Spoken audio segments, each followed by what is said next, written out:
Balita mula sa lalawigan sa bawat rehiyon ng ating bayan. Dito sa Ang Pilipinas Ngayon.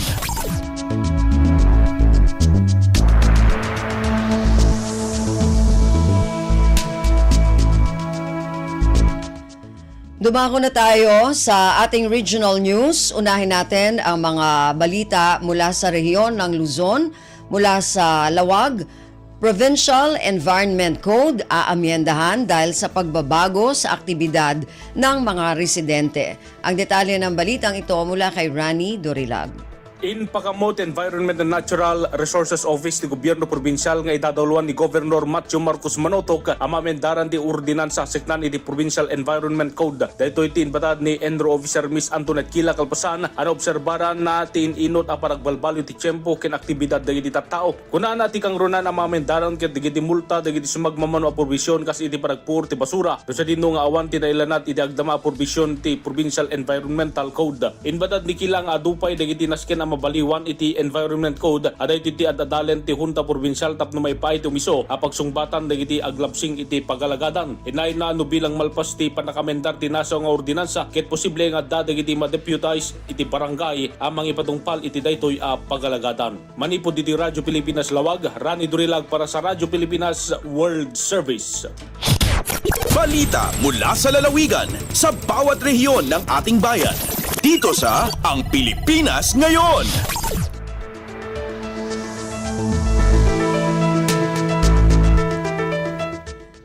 Maraming salamat kay Rani mula sa Lawag. Dumako naman tayo sa Agoo. 400,000 pisong halaga ng mga kagamitang pangteknolohiya ipinagkaloob ng GSIS sa isang paaralan sa La Union. Ang detalye ng balitang ito mula kay Albert Kawile. Iti panakitinulong ti Department of Education nang ipaay kadagiti alikamen ti teknolohiya ti Government Service Insurance System o ni GSIS iti Porporicat Elementary School sa Sudipan, La Union. Babayan iti may sa turnover ceremony iti Kalman, Pebrero 19. Pasat na ito iti ADAPA School Program ti ahensya anay rantamang ipaay kadagiti assistive devices kasi ti computer, internet connectivity ken educational tools kadagiti ubing agad-adal. May sa ti Porporicat Elementary School kadagiti beneficiaryo ng eskwelahan iti entero a pagilyan ang nakaawat iti ADAPA School Program Assistance Package na agatad iti 4,000 pesos. Mismo ani GSIS La Union Branch Office Manager Heidi Delinila tinangyalatiw kadagiti alikamen ti teknolohiya kas iti smart televisions, printers, laptops ken portable sound system iti Porporicat Elementary School nga idaluman ni Teacher in Charge Fatima Atibba, agraman ni DepEd Region 1 Director Tolentino Aquino, La Union Schools Division Superintendent George Renante kanda dumapay nga opisyal ti ahensya. Napalaos mo ti panagyaman nagiti manursuro ken agad-adal ti Porporicat Elementary School kadagiti donasyon nga dadapay ang makatulong iti hands-on, interaktibo ken makaawis a panagadal. Manipod RP Agoo, Albert Kawile para ti Radyo Pilipinas World Service. Balita mula sa lalawigan sa bawat rehiyon ng ating bayan. Dito sa Ang Pilipinas Ngayon.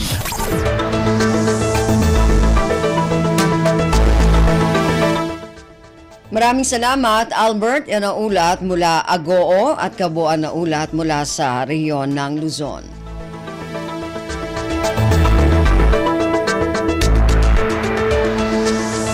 Dumako naman tayo sa rehiyon ng Kabisayaan mula sa Morongan. Feb-ibig sa kalikasan tree planting activity matagumpay na isinagawa sa bayan ng Sulat, Eastern Samar. Ang detalye ng balitang ito mula kay Dayan Camplon. Inabot hina sa kagatos ng mga seedlings anay pananom hagin dumara nga Feb-ibig sa kalikasan tree planting activity ha Barangay Santo Tomas, Sulat, Eastern Samar hadto nakalabay nga simana. Anay mugson aktibidad ha ilaraman aktibo nga paunguna han Sulat Municipal Tourism Office ipinaagen suporta ni Sulat Municipal Mayor Honorable Javier Zecate nga ni Vice Mayor Junicio Ebardone. Kabakyang nasabing buhatan hapag dumara hining malang puson nga aktibidad ang Municipal Environment and Natural Resources Office or MENRO, Office of the Municipal Agricultural Services, Sulat SK Federation, Philippine National Police, Bureau of Fire Protection, nganan iba pa nga community volunteers. Panuyo hining aktibidad nga may pahamtang ang importansyan pagproteher ngan pag-ataman han kalibungan, nganan benepisyo hiniya katawhan urog labi na ha mga masunod pa nga henerasyon. Tikang didiha syudadhan Borongan, Dayan Camplon para Radyo Pilipinas World Service. Balita mula sa lalawigan sa bawat rehiyon ng ating bayan. Dito sa Ang Pilipinas Ngayon.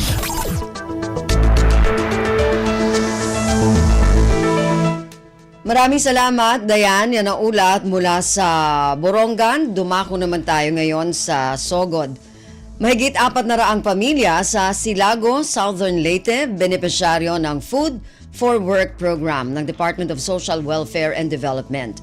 Ang detalye ng balitang ito mula kay Aljon Malot. Niabot sa 447 ka pamilya sa Silago, Southern Leyte ang napili isip benepisyaryo sa Food for Work program sa Department of Social Welfare and Development kung DSWD. Nasayra sa pagpakiginabi kang Silago Municipal Social Welfare and Development Officer Chris Sahirong nga pinaagi sa panagtambayayong sa lokal nga panggamhanan sa Silago ug DSWD Field Office 8 ang matag pamilya na kadawat og family food pakon FFP human sa gihimong duha ka adlaw nga community gardening. Gibutyag ni Hirong nga ang gipanghatag nga FFP mao kadtong nakapreposisyon sa Silago sa miaging tuig nga gitagana unta kung adunay kalamidad. Apan sanglit matud pa walay gikinahanglang hatagan nga naapektuhan sa kalamidad sa nakalabay nga tuig, gidispose ang mga FFP karong tuiga pinaagi sa Food for Work program. Ang ayang masayran nga ang Food for Work program usa ka short-term program sa DSWD nga nagtumong sa pagtabang sa disadvantaged nga mga pamilya pinaagi sa paghatag og mga FFP ug paghimo og temporaryong trabaho samtang sa samang higayon nag-awhag kanila sa pag-apil sa mga proyekto nga makabenepisyo sa ilang lokalidad. Gikan sa Sogod, Southern Leyte, Aljon Malot para sa Radyo Pilipinas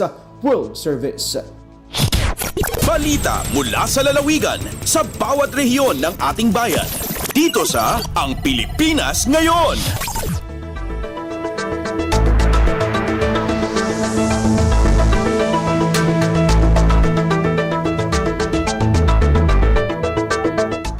Maraming salamat, Aljon. Yan ang ulat mula Sogod at kabuuan na ulat mula sa rehiyon ng Kabisayaan.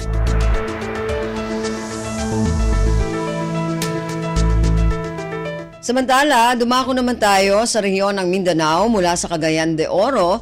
26 na mga PDL ng Cagayan de Oro City Jail ikinasal sa kasalan ng bayan. Ang detalye ng balitang ito mula kay Kokoy Medina. Mukabat ngadto sa 26 ka mga persons deprived of liberty or PDL agi kasal sa ilang hinigugma kagahapon Pebrero 19 ning kasamtangang tuig sa Cagayan de Oro City Jail. Diin pito ka mga parsan ini puros mga PDL.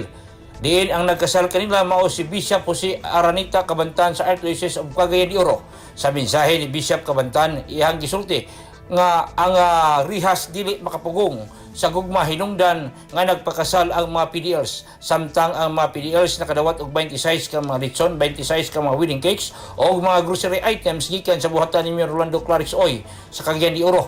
Sa mensahe ni Mayor Oy ngadtos bag-ong gikasal iha silang gipahinumduman nga ibutang si Jesucristo sa ilang relasyon aron kini mulungtad sa kahangturan samtang nagpaabot usab ang mga PDL sa ilang pagpasalamat ngadto sa pamunuan sa BJMP-10 pinagi ni Jail Chief Superintendent Cesar M. Langawin nga gihatagan og katumanan ang ilang mga damgo nga makasal sa ilang hinigugma. Gikan dinhi sa Radyo Pilipinas Cagayan de Oro, kini si Kokoy Medina alang sa Radyo Pilipinas World Service. Balita mula sa lalawigan sa bawat rehiyon ng ating bayan. Dito sa Ang Pilipinas Ngayon. Maraming salamat, Kokoy. Yan ang ulat mula sa Cagayan de Oro. Dumako naman tayo sa Iligan. Bigas mula sa National Food Authority, 25 piso kada kilo sa lungsod ng Iligan. Ang detalye ng balitang ito mula kay Alwidad Bashir. Ang halin sa bugas sa Dakbayan sa Iligan, 25 pesos o 25 pesos matag kilo. Ubos kini sa programa sa National Food Authority o ang NFA, Lanao del Norte sa paghatag og baratong bugas alang sa mga lungsuranon diri sa Dakbayan. Sa bagulang nga serbisyong caravan sa LGU Iligan, usa sa mga programa nga nalakip niini mao ang pagbaligya sa bugas sa NFA or National Food Authority rice sa mubo nga presyo. Gitumala usab kini sa Iligan City Agriculturist Office. Labi na nga nalipay ang mga residente sa mga barangay nga gibisitahan sa serbisyong caravan na gipanguluhan ni Mayor Frederick W. Siao para sa kahigayunan nga makapalit og baratong bugas. Sa laing bahing gipahibalo sa National Food Authority o NFA Lanao del Norte nga namalit sila og mga produkto sa mga mag-uuma sa laing-laing lungsod sa probinsya dinhi sa Lanao del Norte, ilabi na sa mga gikan sa naiskutang dakbayan sa Iligan. Mula sa RP Iligan, Alwidad Bashir para sa Radyo Pilipinas World Service. Balita mula sa lalawigan sa bawat rehiyon ng ating bayan. Dito sa Ang Pilipinas Ngayon.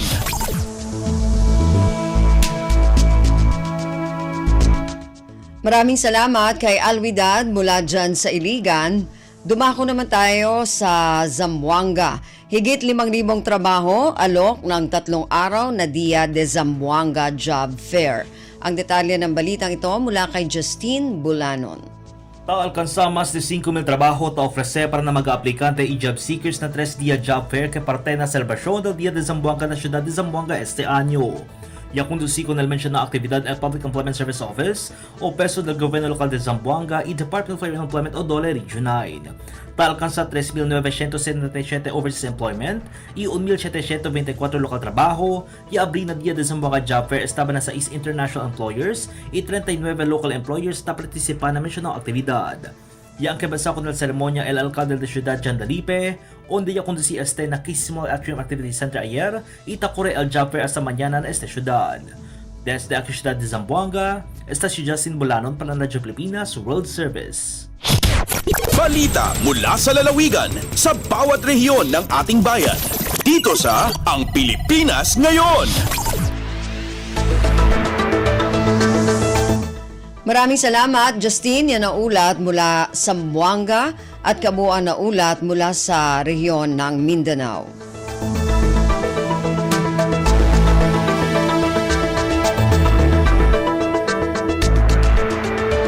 Narinig po ninyo ang ating regional news para sa araw na ito, kalipunan ng mga balita mula sa iba't ibang rehiyon at lalawigan dito sa Pilipinas.